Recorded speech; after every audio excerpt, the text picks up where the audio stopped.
Hi guys, in this video I'm going to show you how you can actually turn off the autoplay function on YouTube. You know, when you finish playing certain video and YouTube will start playing another one automatically. A lot of people don't like this, including myself. So let me show you how you can actually turn this off.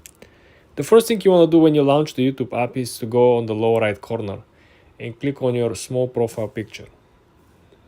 When you're at your landing page on your profile on YouTube, you want to go ahead and hit the gear icon at the top right corner.